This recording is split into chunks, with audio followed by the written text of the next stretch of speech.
बहुत अच्छे से पढ़ाई भी कर रहे होंगे, है ना? गुड आफ्टरनून, नमस्ते भाई। ऑडियो वीडियो सब क्लियर होगा, दिख पा रहा होगा आपको। चलो अपनी आज की क्लास स्टार्ट करते हैं। आज जैसा मैंने कहा था, हम केमिस्ट्री का एटॉमिक स्ट्रक्चर चैप्टर पढ़ेंगे, है ना? हम आज से केमिस्ट्री जिसको रसायन विज्ञान कहते हैं, आप जानते हो जनरल साइंस सामान्य विज्ञान की तीन ब्रांचेस होती हैं, बायोलॉजी, जीव विज्ञान जो मैं पढ़ाई के लिए आगे पढ़ाऊंगी। दूसरा सब्जेक्ट है केमिस्ट्री जिसको रसायन विज्ञान कहते हैं, और तीसरा फिजिक्स जिसको हम भौतिक विज्ञान कहते हैं। केमिस्ट्री में हम बिल्कुल पहला चैप्टर स्टार्ट करेंगे, जिस चैप्टर का नाम है एटॉमिक स्ट्रक्चर, हिंदी में बोलते हैं परमाणु संरचना। जब हम बात करते हैं इस चैप्टर में हम क्या करेंगे, एटम्स क्या होते हैं, एटॉमिक थ्योरी क्या होती है, उसके बाद एटम का ऑर्डर क्या होता है, एटम की जब हम बात करेंगे, सारी बातें इस चैप्टर से बनने वाली सारी क्लासेस हम यहाँ पर करेंगे, है ना? यानी कि एटम की परमाणु की संरचना कैसे बनी है वो पढ़ने वाले हैं। सबसे पहले बच्चों जब बात करते हैं इस चैप्टर में तो हम एटम शब्द की बात करते हैं, परमाणु शब्द की बात करते हैं। एटम यानी परमाणु, ये वर्ड किसने दिया था, ये शब्द कहां से आया? एटम शब्द किसी ने कहीं से तो आया होगा। तो जब बात करते हैं बेटा कि एटम परमाणु का ये जो टर्म है, ये जो शब्द है, लिखिएगा, it was term was given by, ये टर्म ये शब्द किसने दिया था? डेमोक्राइटस नाम के साइंटिस्ट ने ये शब्द दिया था, और साइंटिस्ट के नाम एज यूजुअल आपको इंग्लिश में याद करने हैं। डेमोक्राइटस ने एटम शब्द दिया था, परमाणु शब्द दिया था, ठीक है? अब बात करते हैं बेटा कि ये जो एटम है ये होता क्या है। तो एटम की स्ट्रक्चर को समझने के लिए एटॉमिक थ्योरी दी गई थी। एटॉमिक थ्योरी दी गई थी जो बहुत बार छोटे मोटे एग्जाम में आ जाता है कि ये एटॉमिक थ्योरी, ये परमाणु सिद्धांत दिया किसने था? तो एटॉमिक थ्योरी दी गई थी किसके द्वारा, आप बताओगे बेटा? जॉन डॉल्टन के द्वारा। जॉन डॉल्टन वैज्ञानिक ने, जॉन डॉल्टन साइंटिस्ट ने, महान वैज्ञानिक रहे हैं जिन्होंने एटम को सबसे पहले एक्सप्लेन किया। जॉन डॉल्टन जी ने क्या बताया आपको एटॉमिक थ्योरी के बारे में, एटॉमिक थ्योरी परमाणु सिद्धांत के बारे में बताया। अब क्या कहा था एटॉमिक थ्योरी में, जॉन डॉल्टन ने कहा क्या था इस एटॉमिक थ्योरी में? तो एक एक करके अपन सारे पॉइंट एक्सप्लेन करेंगे और लिखवाऊंगी मैं आपको साथ में, आप नोट्स प्रिपेयर कर सकते हो मेरे साथ मिलकर, ठीक है? एटॉमिक थ्योरी क्या कहती है? एटॉमिक थ्योरी का पहला पॉइंट क्या कहता है कि इस दुनिया में जितना भी मैटर है, मैटर जिसको आप हिंदी में पदार्थ या द्रव्य कहते हैं, पदार्थ या हिंदी में हम क्या कहते हैं, इनको द्रव्य कहते हैं, कि जितने भी इस यूनिवर्स के अंदर मैटर है, पदार्थ है,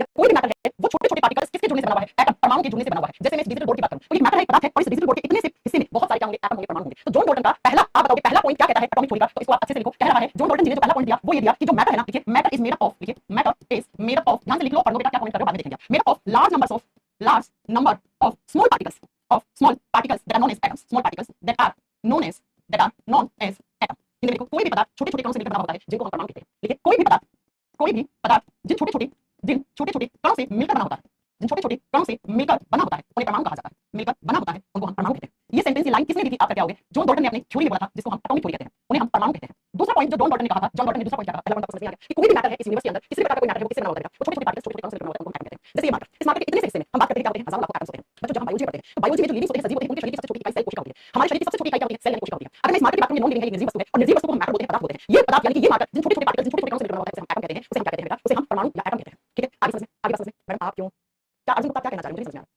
आप क्या कह रहे हो, मुझे समझ में आ रहा है अर्जुन गुप्ता, ठीक है बच्चों? तो कोई भी मैटर है वो जिन छोटे छोटे पार्टिकल्स से मिलकर बना होता है उनको हम क्या कहते हैं? एटम कहते हैं, परमाणु कहते हैं। दूसरा पॉइंट जो जॉन डॉल्टन ने बताया था 2 नंबर पे, वो क्या था? इन्होंने कहा एटम वो सबसे छोटा पार्टिकल है जिसको हम आगे डिवाइड नहीं कर सकते। Atom is the smallest particle of any molecule of any matter that can not divide further. कहने का मतलब है कि परमाणु ऐसा सबसे छोटा हिस्सा है जिसको आगे आप डिवाइड नहीं कर सकते, ठीक है? तो लिखिए लिखिए नेक्स्ट पॉइंट लिखिए हम, atom is smallest particle, atom is smallest particle that can not divided further, that can not divided further.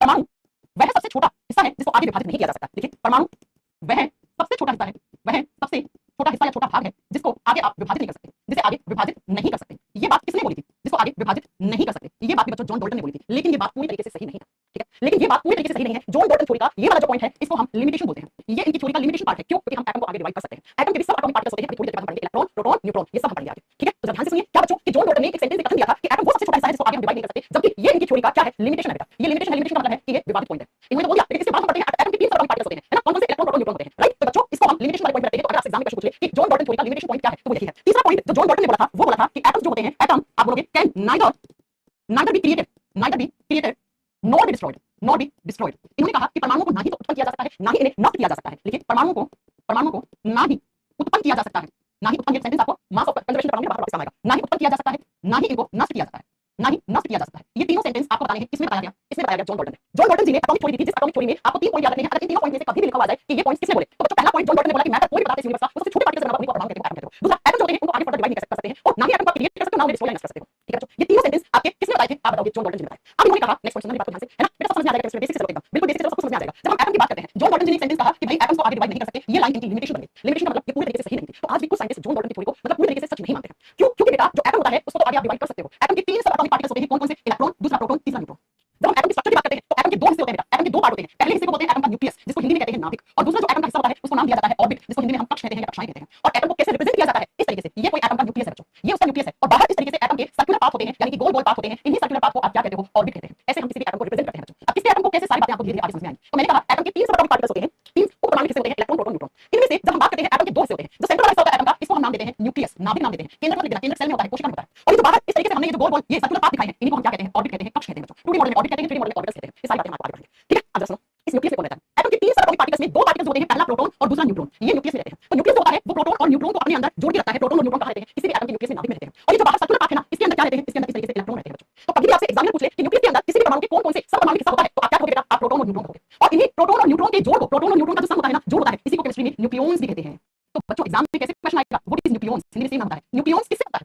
आपको तो न्यूक्लियस पूछा है। न्यूक्लियस ये है, न्यूक्लियॉन्स किसको होते हैं? प्रोटॉन और न्यूट्रॉन को एक साथ मिला दो तो उन्हें हम न्यूक्लियॉन्स कहते हैं। और इसी चीज को आपको आगे समझना है कि ये प्रोटॉन और न्यूट्रॉन्स होते हैं ना, ये भी और छोटी स्ट्रक्चर से बने होते हैं, और उन और छोटी एग्जाम में क्वेश्चन मैं कैसे बनेगा, साथ में क्वेश्चन डिस्कस करते जा रही हूं, ठीक है। एग्जाम में क्वेश्चन आता है न्यूक्लियस क्या है, क्या न्यूक्लियस में इलेक्ट्रॉन पाए जाते हैं, आपको पता नहीं। दूसरा क्वेश्चन आएगा प्रोटॉन और न्यूट्रॉन किसके बने होते हैं, तो आपको पता है वो क्वार्क के बने होते हैं बच्चा, क्वार्क के बने होते हैं। अब मुझे ये बताओ प्रोटॉन न्यूट्रॉन में और क्वार्क में सबसे छोटा कौन हो गया, दूसरा क्वेश्चन एनटीपीसी का प्रोटॉन न्यूट्रॉन क्वार्क में सबसे छोटा कौन है, तो आपको आंसर क्या करना है, सबसे छोटा क्वार्क, सबसे छोटा क्वार्क। और इसी क्वार्क की खोज किसने की, तो इसकी डिस्कवरी की थी जेलमैन नाम के साइंटिस्ट ने। ये जो साइंटिस्ट के नाम लिखवाने का ये एग्जाम में आएंगे, ये पूछे जाते हैं एग्जाम में, तो आपको याद रखना है जेलमैन करके साइंटिस्ट हैं, उन्होंने किसकी खोज की थी, क्वार्क की। और उन्होंने बताया कि जो प्रोटॉन और न्यूट्रॉन जिनको हम एक साथ न्यूक्लियन कहते हैं वो किसके बने होते हैं, आप बताओ क्वार्क के बने होते हैं। और क्वार्क की खोज जेलमैन ने जी आएगा, जी आएगा, हां जेलमैन ने की थी, जेलमैन ने इसकी डिस्कवरी की थी किसकी, क्वार्क की, ठीक है बच्चों, आगे बात समझ में। और बाहर इन ऑर्बिट्स में क्या रहते हैं, इलेक्ट्रॉन रहते हैं। ये जो राउंड राउंड स्ट्रक्चर वाले गोल गोल, इनको ही आप या तो शेल बोल दो या ऑर्बिट बोल दो। इसी ऑर्बिट का दूसरा नाम क्या होता है, इन्हें हम शेल या कक्षा बोलते हैं। तो बच्चों किसी भी एटम के अंदर तीन सब एटॉमिक पार्टिकल्स होते हैं, इलेक्ट्रॉन प्रोटॉन न्यूट्रॉन। इलेक्ट्रॉन कहां रहते हैं, कक्षा कक्षाओं में, ऑर्बिट या शेल में रहते हैं। प्रोटॉन और न्यूट्रॉन न्यूक्लियस में रहते हैं, और प्रोटॉन और न्यूट्रॉन जिन छोटी और स्ट्रक्चर से मिलकर होते हैं उनको हम क्वार्क कहते हैं, जिसकी खोज जेलमैन ने की थी, जेलमैन ने की थी, ठीक है। और आपसे पूछ ले कि न्यूक्लियस क्या होता है, तो आप बताओगे किसी भी न्यूक्लियस के अंदर क्या होते हैं, जो प्रोटॉन और न्यूट्रॉन होते हैं उनको एक साथ मिलाकर न्यूक्लियॉन्स कहते हैं, उन्हें एक साथ मिलाकर क्या कहते हैं, हम न्यूक्लियॉन्स कहते हैं। तो आपको एटम, न्यूक्लियस, ऑर्बिट, क्वार्क चारों शब्द समझ में आ गए होंगे, ठीक है, चारों शब्द आपको समझ में आ गए होंगे। अब चलिए अगले पॉइंट पे चलते हैं। जब हम बात करते हैं कि एटम के दो हिस्से होते हैं, पहले हिस्से को हम क्या बोलते हैं, न्यूक्लियस कहते हैं, जिसको हिंदी में हम नाभिक कहते हैं। तो इस नाभिक की खोज किसने की थी, किसने बताया था कि किसी भी एटम के सेंटर में उसका न्यूक्लियस होता है, उसका नाभिक होता है, ये बताया था बच्चों रदरफोर्ड ने। तो न्यूक्लियस की डिस्कवरी किसने की थी, नाभिक की खोज किसने की थी बच्चों, आप बताओगे रदरफोर्ड ने। केमिस्ट्री में आप इन साइंटिस्ट का नाम बार-बार सुनोगे बेटा, बार-बार, आगे बहुत बार मैं इनका नाम बोलूंगी, बहुत सारा काम किया है केमिस्ट्री में, बहुत बड़ा योगदान है इनका रदरफोर्ड जी का। रदरफोर्ड ने बताया कि जो आपका एटम होता है उसके सेंटर में क्या होता है, न्यूक्लियस होता है, और इस न्यूक्लियस के अंदर प्रोटॉन और न्यूट्रॉन होते हैं। अब बच्चों जब बात करते हैं कि कैसे बताया, तो रदरफोर्ड जी ने एक एक्सपेरिमेंट किया था बेटा, ठीक है, एक एक्सपेरिमेंट किया था, जिस एक्सपेरिमेंट का नाम क्या था, अल्फा पार्टिकल स्कैटरिंग एक्सपेरिमेंट। हमने आठवीं क्लास में पढ़ा था, एक गोल्ड का एटम रखा था, सोना धातु का एटम रखा था, और यहाँ पे अल्फा एमिटर लगाया था। जैसे अल्फा पार्टिकल की गोल्ड की फॉइल पे क्या करवाई थी, बम्बार्डमेंट करवाई थी, तो हजारों में से एक पार्टिकल था, वो वापस जिस डायरेक्शन से गया था उसी डायरेक्शन में वापस आ गया, क्योंकि वो गोल्ड के एटम के अंदर जो न्यूक्लियस था उससे टकरा गया। याद रखना है, आपको सिर्फ याद रखना है, इसी एक्सपेरिमेंट का नाम था अल्फा पार्टिकल स्कैटरिंग एक्सपेरिमेंट। और इसी एक्सपेरिमेंट को करके रदरफोर्ड ने कहा कि किसी भी एटम के सेंटर में उसका न्यूक्लियस होता है। क्या होता है इसका न्यूक्लियस का इलेक्ट्रॉन प्रोटॉन की कोशिश नहीं, कितना आगे चलते हो यार, रुक जाओ, ठीक है, सब पढ़ाएंगे आगे, थोड़ा बेसिक पढ़ो, बेसिक, ठीक है, स्टेप बाय स्टेप चलेंगे, आपके लिए आसान होगा पढ़ना। तो लिखिए बच्चा कि रदरफोर्ड ने न्यूक्लियस की खोज कौन से एक्सपेरिमेंट से की थी, उस एक्सपेरिमेंट का नाम था alpha particle scattering experiment. English में बोलते हैं alpha particle scattering experiment, Hindi में लिखो अल्फा कणों का प्रकीर्णन अनुप्रयोग। इस एक्सपेरिमेंट से मैंने आपको बताया कि कैसे किया था एक्सपेरिमेंट। इससे क्या किया था, आप बताओगे बेटा, इससे इन्होंने न्यूक्लियस की डिस्कवरी की थी, नाभिक की खोज की थी अल्फा पार्टिकल स्कैटरिंग एक्सपेरिमेंट से। कुछ नहीं, अल्फा पार्टिकल से बम्बार्डमेंट करवाई थी, एक गोल्ड का एटम लेकर, सोने का एटम लेकर, और हजारों में से ऐसे कहते हैं 100% में 10 पार्टिकल ऐसे थे जो जिस रास्ते गए उसी रास्ते से वापस लौट के आए, क्योंकि न्यूक्लियस पॉजिटिव चार्ज होता है ना, रिपल्सन की वजह से वापस आए, चलो आपको आगे सारा पढ़ाएंगे, ठीक है बच्चों। तो इस एक्सपेरिमेंट से न्यूक्लियस की खोज हुई थी, नाभिक की खोज हुई थी। अब मुझे बताओ न्यूक्लियस किससे बना होता है, nucleus is made up of proton and neutrons. नाभिक किससे बना होता है, प्रोटॉन प्लस न्यूट्रॉन, ये दोनों किसमें रहते हैं, नाभिक में रहते हैं, यानी कि प्रोटॉन और न्यूट्रॉन से मिलकर बनता है आपका क्या, आप बताओगे न्यूक्लियस बनता है, नाभिक बनता है, ठीक है। दूसरा पॉइंट सुनो, ये जो प्रोटॉन और न्यूट्रॉन होते हैं न्यूक्लियस के अंदर, यहाँ पर इन प्रोटॉन और न्यूट्रॉन के बीच में एक बहुत स्ट्रांग फोर्स लगता है, और जिस फोर्स को बोलते हैं न्यूक्लियर फोर्स, नाभिकीय बल। तो एग्जाम में क्वेश्चन आता है न्यूक्लियस में कौन सा फोर्स होता है, तो दूसरा पॉइंट लिखो यहाँ पर, न्यूक्लियस में दो नंबर पे, न्यूक्लियस किसका बना हुआ है, प्रोटॉन न्यूट्रॉन, प्रोटॉन न्यूट्रॉन किससे बने हैं, क्वार्क, ये बात किसने की, जेलमैन ने की। दूसरा पॉइंट आप लिखेंगे between neutron and proton, between neutron and proton nuclear forces are present. लिखिए nuclear forces are present, forces are present. नाभिक में हिंदी में लिखोगे, नाभिक में न्यूट्रॉन और प्रोटॉन के बीच में कौन से बल पाए जाते हैं, लिखिए नाभिक में न्यूट्रॉन और प्रोटॉन के बीच नाभिकीय बल पाए जाते हैं, के बीच नाभिकीय बल पाए जाते हैं, नाभिकीय बल पाए जाते हैं। लिख लिया, हाँ जी मैम। चल नेक्स्ट पॉइंट सुनो, क्योंकि न्यूक्लियस के अंदर न्यूक्लियर फोर्सेस है, तो वहां पे जो एनर्जी स्टोर होगी वो कौन सी एनर्जी होगी, वो न्यूक्लियर एनर्जी होगी। तो नेक्स्ट पॉइंट लिखो, इसके अंदर nuclear energy in stored in nucleus. लिखिए nuclear energy is stored in nucleus. Hindi में लिखोगे नाभिक में नाभिकीय ऊर्जा पाई जाती है। किसी भी परमाणु के नाभिक में नाभिकीय एनर्जी पाई जाती है, नाभिकीय ऊर्जा पाई जाती है बेटा। कहां पर, किसी भी परमाणु के नाभिक में नाभिकीय ऊर्जा स्टोर होती है या पाई जाती है या संग्रहित होती है बेटा, क्योंकि वहां पर फोर्सेस कौन से पाई जाते हैं, न्यूक्लियर फोर्सेस पाई जाते हैं। ठीक है, हाँ जी, बहुत सब कुछ समझ में आएगा आपको, थोड़ा सा वेट करो, हर चीज बिल्कुल बेसिक पढ़ाई, मुझे आप लोग पता है प्रोटॉन होते हैं, फिर पढ़ाना है, बहुत चीजें आपको नहीं पता है, आपको पढ़ाना है, ठीक है बच्चों। आगे समझिए कि न्यूट्रॉन और प्रोटॉन कहां पे प्रेजेंट होते हैं, किसी भी एटम के न्यूक्लियस प्रेजेंट होते हैं। अब मैं आपको दो चीजें बताने जा रही हूं जो आगे आपको केमिस्ट्री में काम आएंगी। बच्चों आप रिएक्शन पढ़ते हैं, अभिक्रिया पढ़ते हैं, आपने पक्का कभी ना कभी अभिक्रिया नाम सुना ही होगा। केमिस्ट्री में रिएक्शंस होती हैं, अभिक्रियाएं होती हैं। ये अभिक्रियाएं दो प्रकार की होती हैं केमिस्ट्री में, जो रिएक्शन होती हैं वो दो प्रकार की होती हैं। कौन कौन सी दो प्रकार की, वो सुनो बच्चा। एक रिएक्शन होती है जिनको हम बोलते हैं न्यूक्लियर रिएक्शन। हाँ मैम, हमने सुना है न्यूक्लियर रिएक्टर में न्यूक्लियर रिएक्शन होती है, नाभिकीय संयंत्र में नाभिकीय अभिक्रियाएं पाई जाती है, एटम बम, हाइड्रोजन बम, और जो हमारे घरों में इलेक्ट्रिसिटी आती है वो किसकी देन है, वो सारी इन्हीं रिएक्शंस की देन है, न्यूक्लियर रिएक्शंस की देन है। नाभिकीय अभिक्रियाएं याद रखना बेटा, इन्हीं के एग्जांपल में आपको मैं चैप्टर पढ़ाऊंगी, रेडियो एक्टिविटी न्यूक्लियर रिएक्टर। जो हमारे घरों में बिजली आती है ना वो इन्हीं रिएक्शन से बनती है, एटम बम, हाइड्रोजन बम, परमाणु बम, हाइड्रोजन बम न्यूक्लियर रिएक्शन से आधारित होते हैं। दूसरी जो हम केमिस्ट्री में रिएक्शंस पढ़ते हैं वो पढ़ते हैं केमिकल रिएक्शंस। हाँ जी मैम, हमने पढ़ी है केमिकल रिएक्शंस, जैसे डिस्प्लेसमेंट, डबल डिस्प्लेसमेंट, है ना, कॉम्बिनेशन हमने पढ़ा है मैम, CO2 और H2O जुड़ता है तो ग्लूकोज बनता है, शायद आपने पढ़ा होगा। इन्हें बोलते हैं रासायनिक अभिक्रिया। कोई आपसे ये पूछ ले कि क्या फर्क होता है न्यूक्लियर और केमिकल रिएक्शन में, डिफरेंस क्या होता है, मैं आपसे प्रश्न पूछ रही हूं, जरा बताइए कि न्यूक्लियर रिएक्शन में और केमिकल रिएक्शन में क्या डिफरेंस होता है, क्या डिफरेंस होता है। सुन लीजिए, आज के बाद आपको आंसर कैसे करना है। किसी भी एटम का केमिकल रिएक्शन जिसमें किसी भी एटम का न्यूक्लियस हिस्सा लेता है, कौन हिस्सा लेता है, न्यूक्लियस, जिसको हिंदी में नाभिक बोलते हैं, जिसमें न्यूक्लियस हिस्सा लेता है, उन रिएक्शंस को हम क्या बोलते हैं बेटा, उनको हम न्यूक्लियर रिएक्शंस कहते हैं। ऐसी कोई केमिकल रिएक्शन जिसके अंदर क्या, आप बताओगे बेटा, न्यूक्लियस हिस्सा लेता है उसको न्यूक्लियर रिएक्शन कहते हैं। और ऐसी केमिकल रिएक्शन जिसमें इलेक्ट्रॉन हिस्सा लेते हैं, इलेक्ट्रॉन हिस्सा लेते हैं, उन अभिक्रियाओं को हम क्या बोलते हैं, केमिकल रिएक्शन कहते हैं बेटा, जैसे रासायनिक अभिक्रिया कहते हैं। और न्यूक्लियर रिएक्शंस वो अभिक्रियाएं होती हैं जो न्यूक्लियर रिएक्टर में होती हैं, नाभिकीय संयंत्र में होती हैं। दो टाइप की होती हैं, एक होता है न्यूक्लियर फिजन, एक होता है न्यूक्लियर फ्यूजन। न्यूक्लियर रिएक्शंस के दो उदाहरण होते हैं, आगे चलकर आप पढ़ोगे कौन कौन सा। पहला है न्यूक्लियर फिजन, लिख दीजिए, हिंदी में बोलते हैं नाभिकीय विखंडन, नाभिक का विखंडन होकर जो रिएक्शन है उसको न्यूक्लियर रिएक्शन कहते हैं। दूसरी होती है बच्चा न्यूक्लियर फ्यूजन, दो न्यूक्लियस के आपस में जुड़ने से। फ्यूजन का मतलब होता है बेटा जुड़ना, ये फ्यूजन है, ये फ्यूजन का मतलब होता है संलयन होना, जुड़ना, दो नाभिक जुड़कर एक हैवी नाभिक बना दिया, नाभिकीय संलयन अभिक्रियाएं। जबकि बच्चों केमिकल रिएक्शन के उदाहरण, केमिकल रिएक्शन के उदाहरण आप लिख सकते हो, जैसे न्यूट्रलाइजेशन, उदासीनीकरण अभिक्रिया, किसका उदाहरण होती है, केमिकल रिएक्शन का। अब न्यूट्रलाइजेशन रिएक्शन कहां पढ़ते हैं, जब कभी किसी एक अम्ल की अभिक्रिया एक बेस के साथ, एक एसिड की बेस के साथ न्यूट्रल अमाउंट में, यानी दो स्ट्रांग एसिड और बेस लेकर हम एक न्यूट्रल रिएक्शन करवाते हैं, उसको न्यूट्रलाइजेशन अभिक्रिया कहते हैं, ठीक है बेटा। ऐसी दूसरी होती है डिस्प्लेसमेंट रिएक्शन, ये सारी आप आगे पढ़ोगे। डिस्प्लेसमेंट रिएक्शन को बोलते हैं विस्थापन अभिक्रिया। ऐसे बच्चों एक और होती है कॉम्बिनेशन केमिकल रिएक्शन, कॉम्बिनेशन जिसको हम बोलते हैं संयोजन रासायनिक अभिक्रियाएं। तो ये कैसी रिएक्शन है, ये वो रिएक्शन है जिसमें इलेक्ट्रॉन हिस्सा लेते हैं, और ये वो रिएक्शन है जिसमें एटम का न्यूक्लियस हिस्सा लेता है। तो बात समझ में आई, हमारे एटम के दो हिस्से होते हैं, एक न्यूक्लियस के अंदर न्यूट्रॉन प्रोटॉन रहते हैं, उनके बीच में न्यूक्लियर फोर्सेस रहते हैं, जिसके रिजल्ट में एटम के न्यूक्लियस के अंदर न्यूक्लियर एनर्जी स्टोर होती है। और ऐसे रिएक्शन जिसके अंदर न्यूक्लियस नाभिक हिस्सा लेता है उसको न्यूक्लियर रिएक्शन कहते हैं।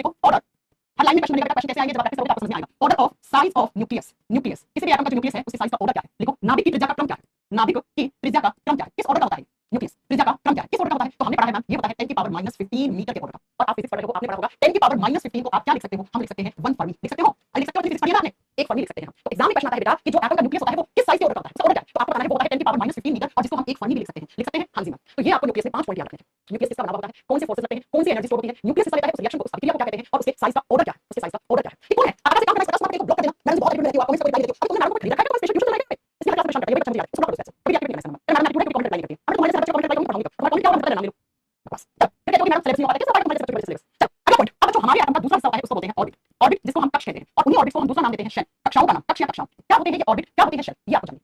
क्या होते हैं ऑर्बिट, क्या होते हैं ऑर्बिटल्स। बच्चों कोई भी एटम है उसके न्यूक्लियस के बाहर इस तरीके से सर्कुलर पाथ होते हैं, ऐसे गोल पाथ होते हैं, इन्हीं गोल पाथ को आप ऑर्बिट या शेल कहते हो। इनको क्या कहते हैं हम, ऑर्बिट कहते हैं, कक्ष कहते हैं। और इन्हीं ऑर्बिट में क्या रहते हैं, इन्हीं ऑर्बिट में इलेक्ट्रॉन्स लगातार चक्कर काटते रहते हैं, ऐसे इलेक्ट्रॉन रहते हैं बच्चा इनके अंदर, ऐसे इलेक्ट्रॉन रहते हैं बच्चा। आगे बात समझ में है ना, आपको बात समझ में आ रही, हाँ जी मैम। अब बच्चों एग्जाम में क्वेश्चन क्या आता है कि ये जो ऑर्बिट है उनमें इलेक्ट्रॉन रहते हैं, कौन से ऑर्बिट में मैक्सिमम नंबर ऑफ इलेक्ट्रॉन कितने भेज सकते हैं। तो लिखिए बच्चा कि इन ऑर्बिट में कितने इलेक्ट्रॉन भेजाएंगे मैक्सिमम, उसको निकालने का एक फॉर्मूला होता है, और क्या फॉर्मूला होता है, लिखिए number of maximum electron in orbit. कक्ष में आप शेल भी लिख सकते हो, यहाँ पर कक्षाएं भी लिख सकते हो, किसी भी कक्ष में अधिकतम इलेक्ट्रॉन की संख्या, देखो कक्ष में अधिकतम इलेक्ट्रॉन की संख्या निकालने का जो फॉर्मूला होता है उसको क्या कहते हैं, अधिकतम इलेक्ट्रॉन की संख्या हम किस फॉर्मूले से निकालते हैं, तो लिखिए 2n², ऐसे इस फॉर्मूले से निकालते हैं बेटा। अब इस फॉर्मूले को यूज कैसे लेते हैं वो समझेंगे।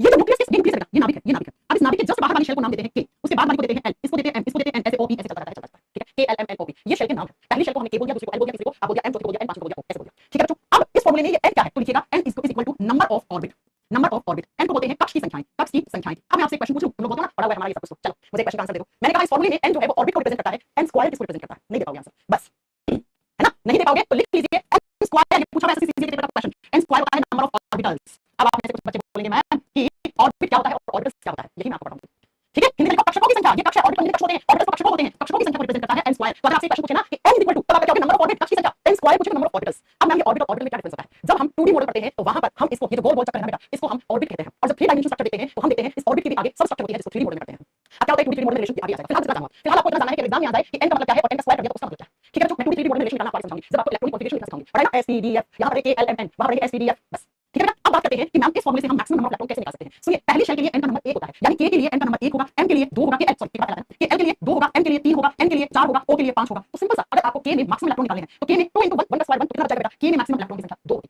यानी कि ये जो न्यूक्लियस के बाहर वाली शेल या ऑर्बिट है 2D मॉडल में, इसमें हम मैक्सिमम इलेक्ट्रॉन कितने भर सकते हैं, k में 2 भर सकते हैं बेटा। l में बताओ कितने भर देंगे, l में 2 * 2 का स्क्वायर कितना हो जाएगा 8 भर देंगे मैम, m में कितने भर देंगे बेटा 18, n में कितने भर देंगे बेटा 32 भर देंगे। अब o में आप बताओ कितने, o में कितने मैक्सिमम इलेक्ट्रॉन आ सकते हैं, आपसे पूछिए तो आंसर फटाक से आंसर।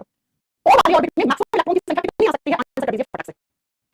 अच्छा किसी बैच में केमिस्ट्री जो बेस का पोस्ट लगा हुआ है, मुझे मेरा सेकंड क्लास है तो क्लास वाली देखिए आप उनसे बात कर सकते हैं, ठीक है। हो गया, o में कितने मैक्सिमम इलेक्ट्रॉन, ये 32 कौन बोल रहा है, तुम लोग बड़ी कमजोर है क्या, मुझे लगता है मेरी बड़ी कमजोर है। हां चलिए बताओ 98 50 होगा बेटा, लिख लो o के लिए 5 है, 2 * 5 5 का स्क्वायर तो 50 आएगा। तो ये बच्चा फॉर्मूला होता है किसी भी एटम की ऑर्बिट में जो इलेक्ट्रॉन प्रेजेंट होते हैं उनके maximum number of electron in any shell. SPDF की बात नहीं कर रहे हैं, आगे पढ़ेंगे एसपीडीएफ और केएलएम में क्या डिफरेंस है, अभी हम 2D मॉडल कर रहे हैं, इसलिए मैं नंबर ऑफ ऑर्बिटल्स की बात नहीं करूंगी, मैं नंबर ऑफ ऑर्बिट की बात करूंगी। यहां पर जब मैं आपको एसपीडीएफ पढ़ाऊंगी तब आपको पढ़ाऊंगी, ठीक है। हां जी चलिए आगे, इतनी बात समझ में आ गई कि किसी भी एटम के न्यूक्लियस में कौन रहता है और बाहर ऑर्बिट में कौन रहता है। हां जी मैं थोड़ी सी आप लोगों से बड़ी लगाऊंगी, मेरी थोड़ी कमजोर है, आपकी सही होनी चाहिए, ठीक है। अब जो मैंने कहा कोई एटम है उसके न्यूक्लियस क्या जो साइज है वो किस ऑर्डर का होता है, आपको पता लगा इसका साइज क्या होता है 10 की पावर -15। अब मैं आपसे पूछूं पूरे एटम का साइज किस ऑर्डर का होता है, तब आप क्या करोगे, तो आप पॉइंट लिखो और फिर मुझे एक चीज पूछती हूं आपसे, वो मुझे आंसर दो। ऑर्डर साइज ऑफ एटम क्या होता है, पहले लिखो ऑर्डर साइज ऑफ एटम क्या होता है। परमाणु की त्रिज्या का क्रम क्या होता है, देखिए परमाणु की त्रिज्या का क्रम क्या है, किस ऑर्डर की होती है परमाणु की त्रिज्या, वो होती है बेटा 10 की पावर -10 मीटर की ऑर्डर, देखिए 10 की पावर -10 मीटर की ऑर्डर की होती है किसी भी एटम की रेडियस, या आप इसको साइज लिख सकते हो। और आपने फिजिक्स में इतना पढ़ा है 10 की पावर -10 मीटर को आप क्या लिखते हो 1 एंगस्ट्रॉम लिखते हो, ऐसे 1 एंगस्ट्रॉम लिखते हो। हां जी मैम आगे बस समझ में, यस ठीक है। अब अगर मुझे मैं आपसे एक क्वेश्चन पूछूं, यहां पर आपको मैथ्स लगानी है, मैं आपसे एक क्वेश्चन पूछूं कि कोई भी एटम है उसका जो वॉल्यूम होता है वो उसके न्यूक्लियस का कितना गुना होता है, ये पूछा क्वेश्चन है ग्रुप डी में, आपको कहते हैं ग्रुप डी में कितना स्टोरी आता है, लोग क्वेश्चन ग्रुप डी का पूछा, आपसे पूछा कि ये एटम है, ये उसका न्यूक्लियस है, ठीक है। अब मुझे बता दो इस एटम का जो वॉल्यूम है ना, जो वॉल्यूम ऑफ एटम है वो इसके न्यूक्लियस के वॉल्यूम का कितना गुना होता है, 50 गुना लिखा है। चलो कोई नहीं, आज हम निकालना बताते हैं, इसके बाद कभी एग्जाम में गलत नहीं करके आओगे, तो नोट डालकर एक चीज लिखो बेटा, नोट में क्या लिखो, वॉल्यूम ऑफ एटम, ये गणित का है आपका, ठीक है। वॉल्यूम ऑफ एटम और अपोन में लिखो volume of nucleus, volume of nucleus, ऊपर लिखोगे परमाणु का आयतन, नीचे लिखोगे नाभिक का आयतन, ठीक है। ऊपर लिखो परमाणु का आयतन, फिर हम एटम को कंसीडर कैसे करते हैं, स्फीयर स्फीयर गोल।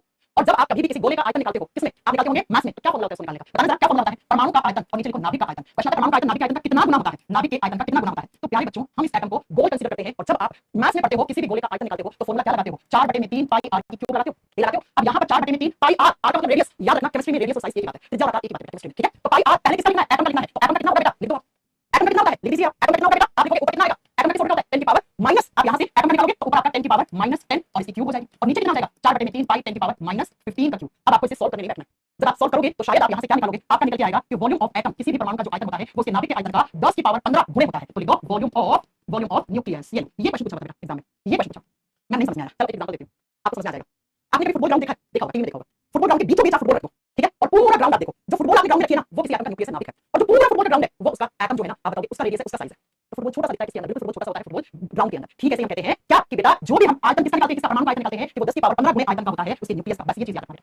ठीक है, देखो न्यूमेरिकल क्वेश्चन नहीं है, आपको न्यूमेरिकल क्वेश्चन है, हिंदी में परमाणु का आयतन कंप्लीट किया, इतनी बेसिक हिंदी आपको आनी चाहिए, परमाणु का आयतन नाभिक के आयतन का 10 की पावर 15 गुणे होता है, इतना हिंदी आना चाहिए आपको। लिख दिया कॉन्सेप्ट, ओके मैम लिख दिया, चल नोट में पहला पॉइंट लिख दिया। अब नोट में आपको दूसरा पॉइंट लिखवाती हूं, क्या बच्चों पहले मैं आपको समझाती हूं, फिर आप इसी चीज को अपन लिखेंगे। बच्चों मुझे ये बताओ, ये हाइड्रोजन है, ठीक है, ये H2 है, आप हाइड्रोजन को ऐसे लिखते हो या ऐसे लिखते हो, पहले मुझे बताओ हाइड्रोजन को ऐसे लिखते हो या ऐसे लिखते हो, ऐसे लिखते हो, इन दोनों में क्या डिफरेंस है, इन दोनों में क्या डिफरेंस है, ये एक हाइड्रोजन का एटम है, ये एक परमाणु है हाइड्रोजन का, और परमाणु के जुड़ने से अणु बनते हैं, एटम्स के जुड़ने से मॉलिक्यूल बनते हैं, दो हाइड्रोजन जुड़े तो ये एक मॉलिक्यूल बन गया, ये एक मॉलिक्यूल बन गया, ये अणु बन गया। बच्चों परमाणु के आपस में जुड़ने से अणु बनते हैं, एटम्स के आपस में जुड़ने से मॉलिक्यूल बनते हैं। ये वाला जो हाइड्रोजन है ना ये अनस्टेबल है बेटा, ये क्या है, ये अनस्टेबल है, ये अस्थायी है बेटा, और ये स्थायी कैसे होगा, ऐसा होगा। तो मैं आपसे क्वेश्चन पूछना चाह रही हूं, मुझे क्वेश्चन का आंसर करना फटाक से, क्या इसी कांसेप्ट से क्वेश्चन उठाया हुआ एग्जाम में पूछ रहा है कि एटम की इंडिविजुअल एक्जिस्टेंस होती है क्या? हाँ जी, परमाणु का खुद का कोई अस्तित्व है क्या? नहीं है बेटा, क्योंकि वो तो अनस्टेबल है, और अनस्टेबल चीजों का अस्तित्व नहीं होता है बेटा, एक्जिस्टेंस नहीं होती है। अब अगर आपसे पूछे मॉलिक्यूल्स क्योंकि स्टेबल है तो इनकी इंडिविजुअल क्या होता है, एक्जिस्टेंस होता है बेटा। ठीक है, यही आपसे एग्जाम में पूछा क्वेश्चन है कि कोई भी एटम है वो इंडिपेंडेंट या इंडिविजुअल एग्जिस्ट कर सकता है क्या? आप कहोगे नो, बस इसी चीज को मैं आपको नोट में लिखवा रही हूं, लिख लो। Atom does not have independent existence, independent existence, existence, while molecule have, while molecule या मॉलिक्यूल्स भी लिख सकते हो, मॉलिक्यूल हैव इंडिपेंडेंट एक्जिस्टेंस। आपको क्या लिखना है बेटा, परमाणु का खुद का कोई अस्तित्व नहीं होता है, परमाणु का खुद का कोई अस्तित्व नहीं होता है, कोई अस्तित्व नहीं होता है बेटा, इंडिविजुअल तरीके से इंडिपेंडेंट तरीके से एग्जिस्ट नहीं करता है एटम, अस्तित्व नहीं होता है। जबकि अणु का खुद का अस्तित्व होता है, जबकि अणु का खुद का अस्तित्व होता है, अणु का खुद का अस्तित्व होता है, अस्तित्व होता है, एक्जिस्टेंस होते हैं। बस आपको इतना एक बात याद रखनी है, एटम्स जब अकेले होते हैं वो अनस्टेबल होते हैं, वो स्टेबल होने के लिए मॉलिक्यूल्स बनाते हैं, अणु बनाते हैं। परमाणु का खुद का कोई एक्जिस्टेंस नहीं होता है, वो अस्थायी होता है, वो स्थायी होने के लिए मॉलिक्यूल बना लेता है, अणु बना लेता है। और एग्जाम में आता है जैसे एटम शब्द किसने दिया था, डेमोक्राइटस ने। वैसे मैम ये मॉलिक्यूल शब्द कहां से आया, ये मॉलिक्यूल जो शब्द है ना, ये जो अणु शब्द है, ये शब्द ये टर्म किसने दिया था, एवोगाड्रो। लिखो एवोगाड्रो ने, एवोगाड्रो ने क्या शब्द दिया था, अणु शब्द दिया था, हिंदी में सेम नाम लिखो, एवोगाड्रो ने क्या बताया था, मॉलिक्यूल शब्द दिया था, ये अणु शब्द, जैसे एटम किसने दिया था, डेमोक्राइटस ने, वैसे मॉलिक्यूल शब्द किसने दिया, एवोगाड्रो ने दिया। बस इतनी बात आपको याद रखनी है, ठीक है। ये एवोगाड्रो नंबर वापस आएगा, आगे चलकर क्या पढ़ाएंगे। अब मैंने क्या पढ़ाया पिछले 50-55 मिनट में, आज 5 मिनट में मैं आपको रिवाइज करवा के जाती हूं, ठीक है बच्चों। सबसे क्वेश्चन कैसे आते हैं, ये एटम शब्द हमने चैप्टर स्टार्ट किया एटॉमिक स्ट्रक्चर, जिसमें एटम शब्द किसने दिया था, परमाणु शब्द डेमोक्राइटस नाम के वैज्ञानिक ने दिया। जबकि एटॉमिक थ्योरी परमाणु सिद्धांत, परमाणु के बारे में 3-4 पॉइंट बोले थे, वो किसने बोले थे, जॉन डॉल्टन ने। एटॉमिक थ्योरी परमाणु सिद्धांत किसने दिया था, जॉन डॉल्टन ने दिया था। ठीक है, आपसे पूछता है कि मैटर क्या होता है, कोई भी मैटर किससे बनता है, तो आप बताओगे मैटर जिन छोटे-छोटे पार्टिकल्स से मिलकर बना होता है उसी को एटम कहते हैं, उसी को परमाणु कहते हैं। जैसे कोई भी लिविंग बॉडी सेल से मिलकर बनी होती है, वैसे कोई नॉन लिविंग थिंग होती है, कोई मैटर होता है, कोई पदार्थ होता है, कोई द्रव्य होता है, वो एटम यानी परमाणु से मिलकर बना होता है। इन्होंने कहा, जॉन डॉल्टन ने कहा कि एटम वो सबसे छोटा पार्टिकल है जिसको आगे डिवाइड नहीं कर सकते, और यही इनकी थ्योरी फेल हो गई, इनकी थ्योरी का लिमिटेशन है। जबकि बच्चों हम तो एटम को आगे 3 सब एटॉमिक पार्टिकल्स में डिवाइड कर सकते हैं, कौन-कौन से, इलेक्ट्रॉन, प्रोटॉन, न्यूट्रॉन, ये 3 सब परमाणु किससे होते हैं, परमाणु के। और जॉन डॉल्टन ने कहा परमाणु को आगे डिवाइड नहीं कर सकते, तो वो पॉइंट का लिमिटेशन है, वो इनकी एकदम वहां पर फेल होने वाली बात, वो कंट्रोवर्सी का पॉइंट है। ठीक है, बात करते हैं एटम के दो हिस्से होते हैं, एटम के सेंट्रल हिस्से को न्यूक्लियस नाभिक कहते हैं, बाहर जो सर्कुलर पार्ट होते हैं उनको ऑर्बिटल कहते हैं। एटम के न्यूक्लियस में प्रोटॉन, न्यूट्रॉन कहते हैं, उन्हीं प्रोटॉन, न्यूट्रॉन को एक साथ न्यूक्लियस कहते हैं हम। तो न्यूक्लियस, न्यूक्लियस दोनों शब्द याद रखना। ये प्रोटॉन, न्यूट्रॉन और जो छोटे पार्ट बने होते हैं उनको क्वार्क कहते हैं। एग्जाम में आता है प्रोटॉन, न्यूट्रॉन किससे बने होते हैं, क्वार्क बने होते हैं, किसी जलने के। बाद में एटम के अंदर जब बात करते हैं कि एटम की खोज, एटम के अंदर न्यूक्लियस होता है, उसी खोज रदरफोर्ड ने की थी, कौन से एक्सपेरिमेंट से, alpha particle scattering experiment, alpha proton का विकिरण उपयोग किया था। और एटम जो होता है प्रोटॉन और न्यूट्रॉन का बना होता है, और एटम में प्रोटॉन और न्यूट्रॉन के बीच में जो फोर्सेस लगते हैं वो न्यूक्लियर फोर्सेस लगते हैं, वो नाभिकीय लगते हैं। क्योंकि न्यूक्लियस में न्यूक्लियर फोर्सेस लगते हैं तो वहां पे जो एनर्जी स्टोर होगी वो कौन सी होगी, न्यूक्लियर एनर्जी होगी। जब भी आप केमिस्ट्री रिएक्शन की बात करते हैं तो दो प्रकार की क्रियाएं होती हैं, एक ऐसी रिएक्शन जिसमें न्यूक्लियस हिस्सा रहता है उसको न्यूक्लियर रिएक्शन कहते हैं। जैसे न्यूक्लियर फिजन, न्यूक्लियर फ्यूजन, नाभिकीय विखंडन, नाभिकीय संलयन। इस एटम को बनाते हैं, हाइड्रोजन को बनाते हैं, कैसे बनाते हैं आगे आपको। केमिकल रिएक्शन बहुत ही है जिस रिएक्शन में इलेक्ट्रॉन हिस्सा लेता है, जैसे न्यूक्लियराइजेशन, डिस्प्लेसमेंट, डबल डिस्प्लेसमेंट है ना, ये सारी रिएक्शंस, कॉम्बिनेशन है ना, डिकंपोजिशन रिएक्शन, ये सारे केमिकल रिएक्शंस के एग्जांपल होते हैं। एटम में जो न्यूक्लियस होता है उसके बाहर गोल-गोल सर्कुलर पार्ट होते हैं, उसको ऑर्बिटल शेल, उसको कक्ष कहते हैं। और इन कक्षों के अंदर इलेक्ट्रॉन्स रहते हैं, इस कक्ष में कितने इलेक्ट्रॉन आते हैं उसको निकालने के लिए फॉर्मूला होता है 2n2। n वहां पर ऑर्बिटल शेल को रिप्रेजेंट करता है, जबकि n का स्क्वायर वहां पे ऑर्बिटल को रिप्रेजेंट करता है, ये 2 होता है, 3 मोटाइल होता है, सबको समझना है। ठीक है, अब बताओगे k में n का वैल्यू 1 है तो k में मैक्सिमम इलेक्ट्रॉन 2 आ सकते हैं, n में 8 आ सकते हैं, n में 18 आ सकते हैं, n में 20 आ सकते हैं, और में 50 आ सकते हैं, या 3 भी आ सकते हैं। ये जो एटम का साइज होता है वो होता है 10 की पावर -10 मीटर, न्यूक्लियस का जो रेडियस का साइज होता है, साइज हो सकता है, रेडियस हो सकता है, कम होता है, 10 की पावर -15 होता है। प्रश्न आता है कि एटम के वॉल्यूम का आयतन जो होता है वो न्यूक्लियस के आयतन का कितना गुना होता है, तो कितना गुना होता है हम कैसे निकाला, तो ये आपने मैथ्स में जब भी आप गोले का आयतन निकालते हैं, गोले के आयतन के लिए आप ये फॉर्मूला लगाते हैं, 4/πr3। ये r क्या है, ये एटम की r है, केमिस्ट्री में रेडियस साइज की बात होती है, जाओ आकार की बात होती है, रेडियस उतना साइज है, राइट। और नीचे आपने न्यूक्लियस के वॉल्यूम लिख दिया गोले का, तो यहां से आपको ये मिला, तो 10 की पावर 15 गुना होता है। ठीक है बच्चों, अगला क्वेश्चन आपसे मैंने बोला कि हाइड्रोजन को कैसे लिखते हैं, H लिखते हैं, H2, आपने कहा H2, क्यों H2, क्योंकि H एटम है, हाइड्रोजन का एक एटम H है, और अकेला एटम की कोई इंडिपेंडेंट एक्जिस्टेंस नहीं है, इसीलिए एटम्स मॉलिक्यूल्स की फॉर्म में स्टेबल होते हैं। जो परमाणु होते हैं वो अणु के रूप में स्थायी होते हैं, इसीलिए हम कहते हैं H नहीं, H2 बोलो, H2 बोलो। हाइड्रोजन गैस, H2 गैस ऐसे लिखते हैं, है ना बच्चों, आपने पढ़ा होगा, क्योंकि इसका कोई इंडिविजुअल एक्जिस्टेंस नहीं है। यहां पर दो हाइड्रोजन मिले, तो आपका अणु बन गया, मॉलिक्यूल बन गया, इसकी एक्जिस्टेंस है। और यहीं से हमने पता लगाया कि मॉलिक्यूल्स क्या होते हैं, अणु के जुड़ने से। अब बताओ परमाणु के जुड़ने से अणु बनते हैं, एटम से जुड़ने से परमाणु बनते हैं, और ये परमाणु शब्द किसने दिया था, एवोगाड्रो ने दिया था। ये परमाणु शब्द किसने दिया था, एवोगाड्रो ने दिया था। बस इतनी बात आपको याद रखनी है। ठीक है, अब यहां से हम नेक्स्ट क्लास में पढ़ेंगे, आगे हम अगली क्लास में कंटिन्यू करेंगे। अब मुझे बताओ सिर्फ आज की क्लास का कोई डाउट है आपके सामने, लकी जी क्या टाइप करो, GBH बाबा बाबू आया डब्ल्यू सब टाइप कर दिया ना, उल्टी से टाइप कर दिया आपने। अब बताओ आज की क्लास पर कोई डाउट है, आगे का नहीं चलो, और कैसी लगी आपको क्लास, मुझे ये बता दो कि आज की क्लास पर कोई डाउट है तो बताइए। आज डेट है 5 अप्रैल, ओके डन।